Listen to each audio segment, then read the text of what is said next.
Hey folks, it's January 1st here at Cozumel, Mexico.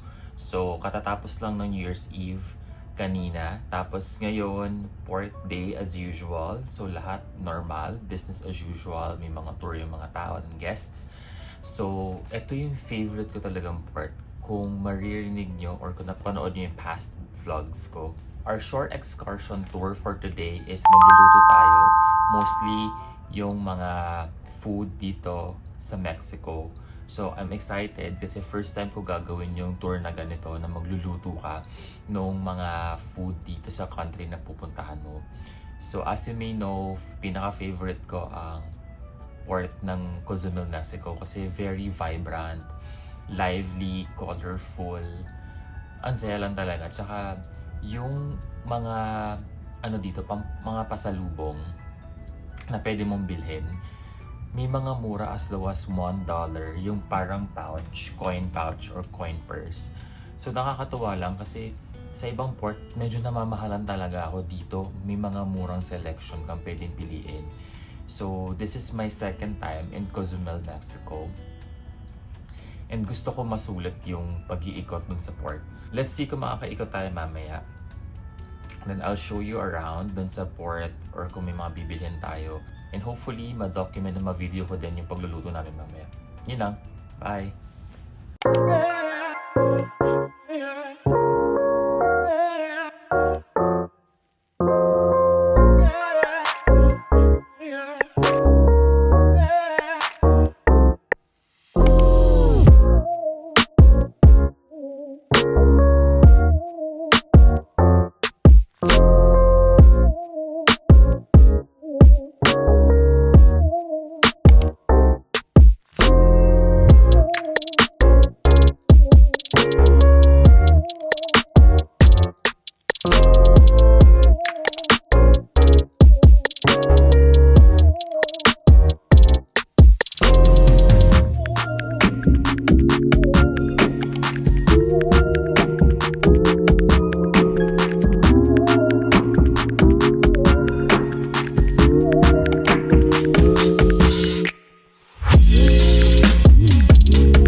Ladies and gentlemen, welcome to Woman in the Kitchen. This is where we're going to work. First of all, let me introduce myself.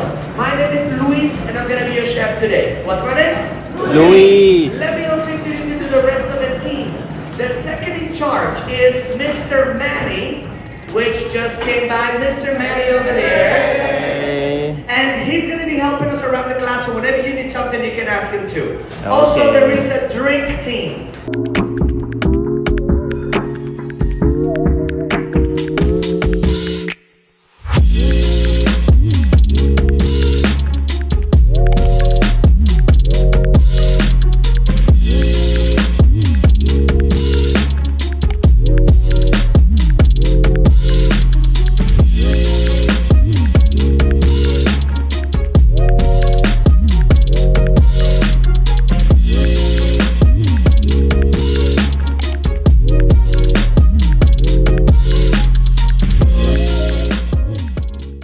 You got a friend.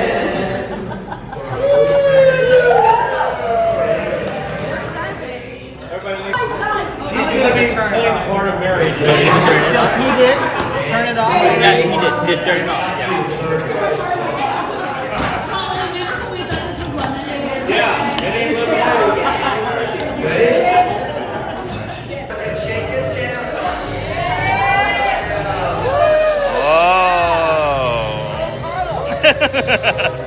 That's literally on fire.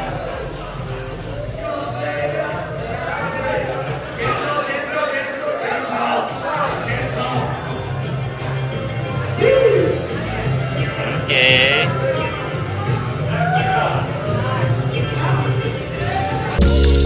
Yummy!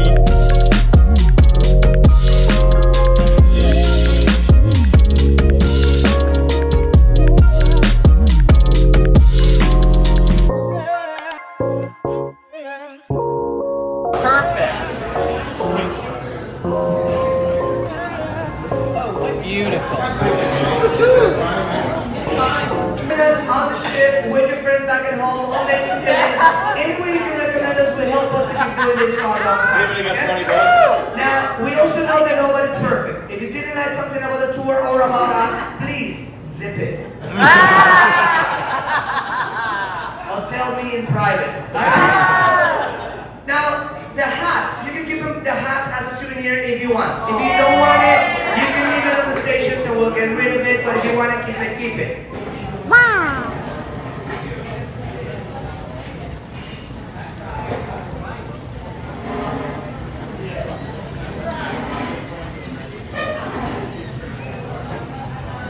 Oh, we can do it. So I love this shop because they have different spices. I love the dark chocolate more. Thank you so much. Then they have coffee. Coffee is just okay, but dark chocolate is the best one. And you have different spices here. Even Hero, marami silang spices if you want it. Pero most of it kasi para meron naman sa Pilipinas. Ito different seasoning, depende sa food. Hamburger, french fries, red mustard. Diba, ang dami yung spices. Dito yan sa Cozumel, Mexico. And they have this. And ito the usual. Like celery, coriander, curry. And ito, hindi ko ito kulalo. Ano ito, mga spices. What? Mga spices and tea. Arabic gingerbread. They also have Canadian steak. Canadian steak yan, baharat. Usually the prices ranges from $10, $12 per pack. So same with this one. Ay, yung mga price niya. $10, $12. And then this is the tea section. Different tea. Yeah, goji berry is really good as well. Tried goji berries. Then they have this for the teas. And then this one. Different tea. Yep. Let's go. This one too. So dito sa Mexico, they still have the Belen. It's so cute. So feeling ko dahil dito sa Mexico, influence sila ng Roman Catholic na religion. That's cute.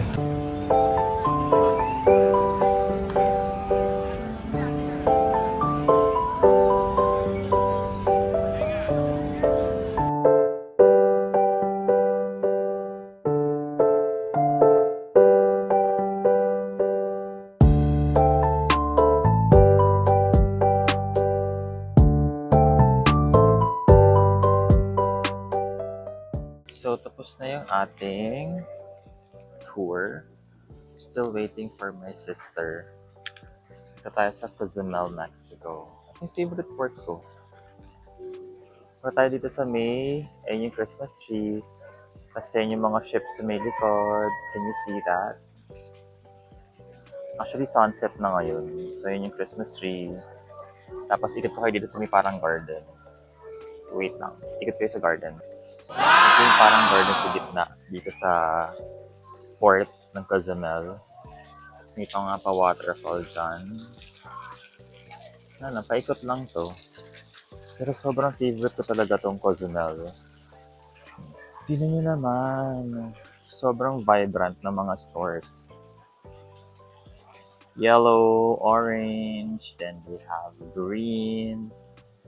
And they have blue. Tapos ayun yung itsura doon. Papunta sa unahan ng port. So ayan pa ibang stores. Sobrang cute lang na to. Itong area na to. Kasi sobrang tahimik. Diba ang ganda? Sobrang tahimik lang. And then may mga ibon. Ayun, may mga ibon dito. That's the waterfall. So may mga ibon dito kanina. Ayun, ibon. Lumipad na siya. Tapos, more stores there. Tapos ito naman yung Los Cinco Soles Arts and Crafts. Yan, arts and crafts yung nandyan. Tsaka iba-ibang mga pasalubong. And then we have their icon, Allure of the Seas by Royal Caribbean. And nakita niyo may ship na yan. And apparently itong Bancho's Backyard is a famous restaurant dito. Masarap daw yung food dyan. Sabi ng sister ko. Then, ikot tayo ulit. Nantay ko lang yung sister ko. Then this is the garden again. And then, marami siyang plants. And then, you'll see here, ayun yung mga ships, oh. Like, ang daming nakapark na ships. Like, tatlo yan. Merong Star Princess, yung pinakamalaki that is our ship, Star Princess. And then, the other one is Majestic Princess, under Star Cruises, or under Princess Cruises. And then, the other one is Allure of the Seas. Hindi ko alam kung anong ship yan, yung maliit na yan. And then, that's the sunset. Yun yung sunset. Ang ganda ng Porto. Ang ganda ng effect nung sunset. Kita nyo ba yan? Ang ganda. Sobrang ganda. Wow. Hey folks, download the AirLalo app for your internet data needs. You can conveniently select a specific country, global, or regional countries. The more you purchase, you earn air money that you can use for your next purchase. Use my referral code Carlos1400 to get $3 discount on your first purchase. So, my sister and I decided to try Banana and Company Bakery. Let's taste test. Wow. Akala mo naman. Naka-food vlogger siya. So, taste natin yan.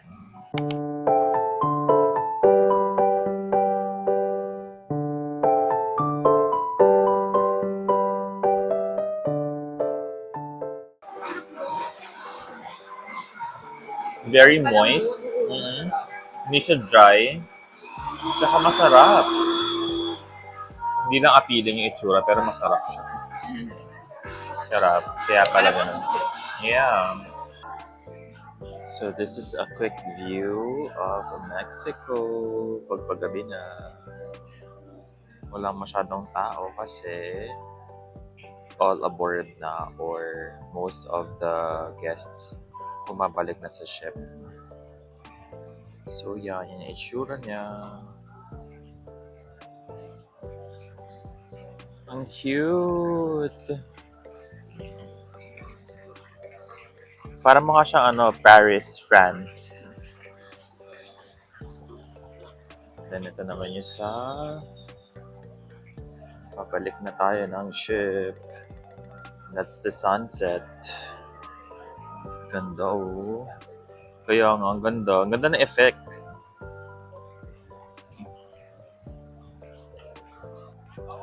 Grabe, amazing. Tatlong mga barko magkakatabi, oh. That's Grandeur of the Seas. And then Majestic Princess by Princess Cruises. Baka naman. And then Star Princess. Wow! Oh, that's a picture. Wow.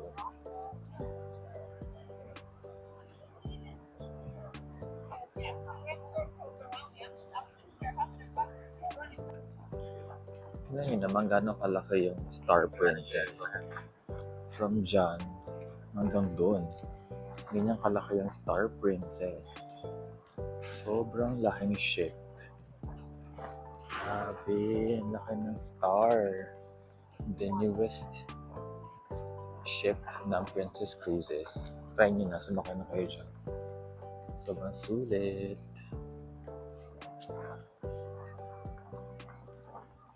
So, tapos na yung excursion natin sa Cozumel, Mexico. Yun yung nagluto tayo ng food.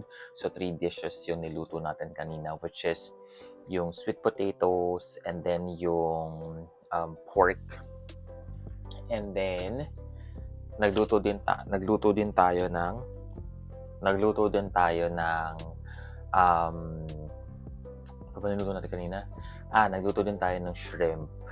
So, yun yung ginawa natin kanina. So, papakita ko sa inyo ngayon yung mga pinamili ko sa Cozumel, Mexico. So, medyo namili na ako kasi nga hindi na ako babalik ng Cozumel, Mexico. Iba na yung pupuntahan namin next week. So, ang una kong binili, ito yung ating Cozumel, Mexico haul. So, before tayo mag-dinner, papakita ko muna yung mga binili natin. First is this one. Alam niyo, meron to sa Philippines. Nabili ko ito ng $10. Yes, medyo mahal siya. Kahit meron naman mura na ito sa Pilipinas. Pero masarap siya kasi ito yung mango na may tahin. Tapos may other spices. So, ang sarap niya.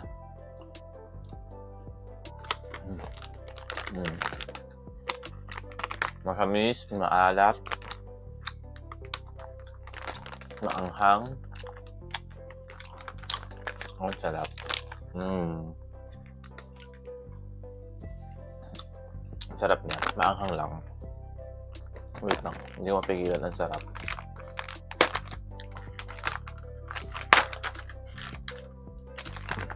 Sobrang sarap niya.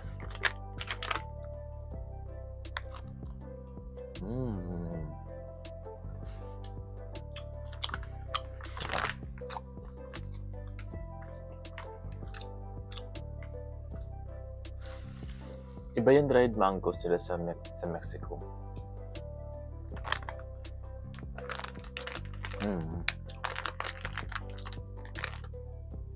Perfect. And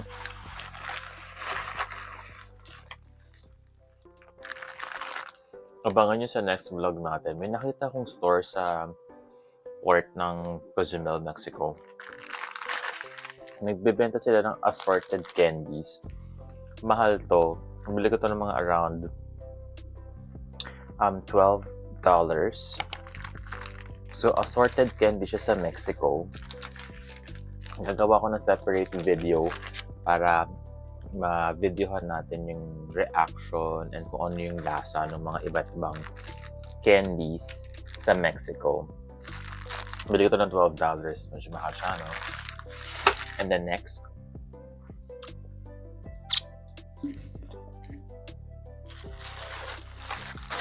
is this one. Favorite ko din to kasi may napasukan ako kanina na spices at saka mga chocolates.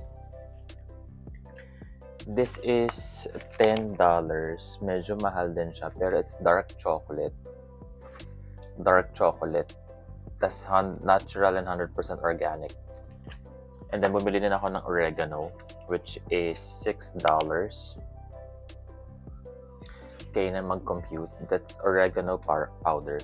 Pag nagsasangag kasi ako or nagluluto ng ulam, sobrang favorite ko ng oregano. I know meron siya sa Philippines, but syempre, iba yung harvested from Mexico. Para matikman natin. Then ito, sobrang natutuwa ako, pampasalubong. Obviously, pampasalubong. I bought these pouches for $1 each. So, 10 yung binili ko, so $10 siya. So, pumapatak na parang 58 pesos point something or 59 pesos. Ito yung mga design, no? Ang cute. Cozumel.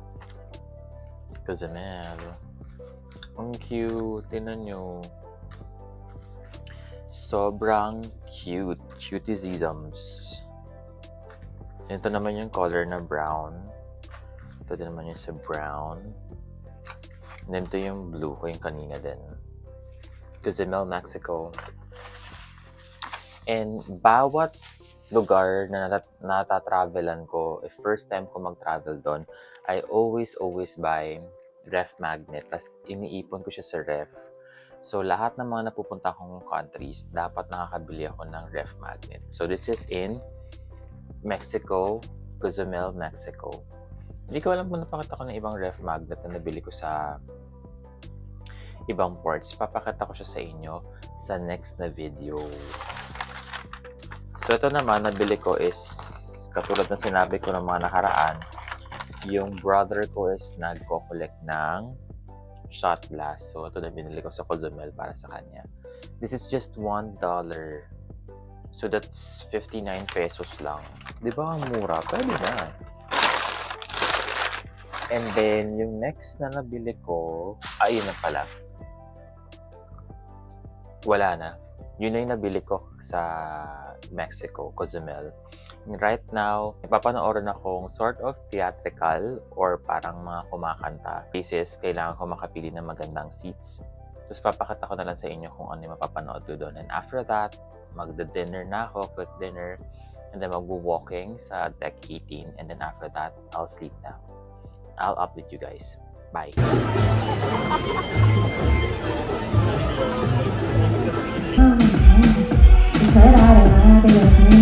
Si chicas quieren fuerte bailando este baile.